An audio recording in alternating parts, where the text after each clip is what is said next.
Elle se fait approcher par le Mossad pour monter une opération qui a été une opération spectaculaire du Mossad.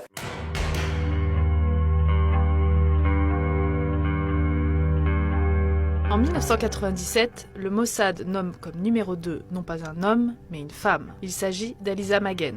Aujourd'hui, les femmes composent 40% des unités opérationnelles des services secrets israéliens. Le Mossad serait même devenu l'institution la plus féministe d'Israël. Il compte de nombreuses héroïnes, l'une des plus connues est Sylvia Raphael, une photographe chargée en 1972 d'interviewer un certain Mahmoud Hamshari à Paris. Elle est chargée par le Mossad d'approcher quelqu'un qui s'appelle Mahmoud Hamshari, qui est à la fois le représentant de Yasser Arafat et du mouvement palestinien, qui passe pour un intellectuel mais qui organise aussi des attentats terroristes. Il est une des cibles du Mossad et donc Sylvia est chargée de l'approcher, de le séduire et de l'emmener dîner pendant que le Mossad va poser des bombes dans son appartement pour l'éliminer. Bombes qui exploseront le lendemain et coûteront la vie à Mahmoud Hamshari.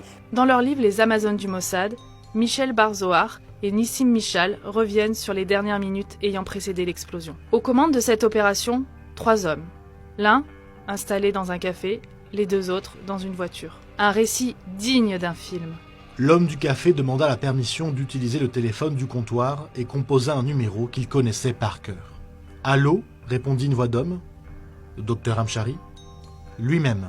Dans le café, l'homme leva la main. Aussitôt que les hommes de la voiture virent le signal convenu, l'un d'eux appuya sur un bouton de la télécommande qu'il tenait à la main. Hamshari entendit un sifflement strident dans le combiné et une explosion assourdissante s'ensuivit. Des explosifs avaient été placés sous le bureau. Hamshari s'évanouit, gravement blessé.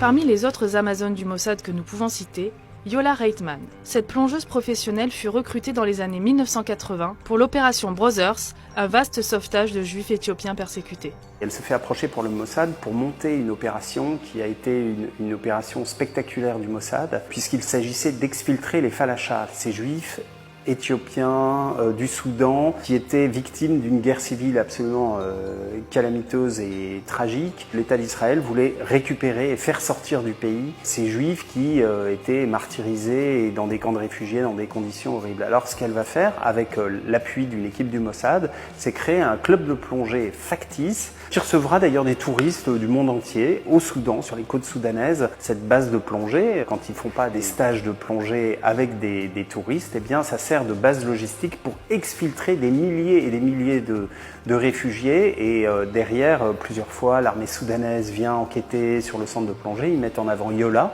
qui effectivement peut démontrer qu'elle plonge. Il y a des touristes aussi qui témoignent qu'effectivement elle les a emmenés plonger. Et donc plusieurs fois, avant que le poteau rose soit découvert et que l'opération s'arrête, ils ont permis de faire un pont aérien entre le Soudan et Israël sous cette couverture tout à fait singulière. Pour Michel Bar-Zohar, les femmes ont beaucoup moins d'ego que les hommes. L'auteur se souvient de cette phrase prononcée par une Amazone. Ce que les hommes ont dans la force physique, nous l'avons dans notre cerveau.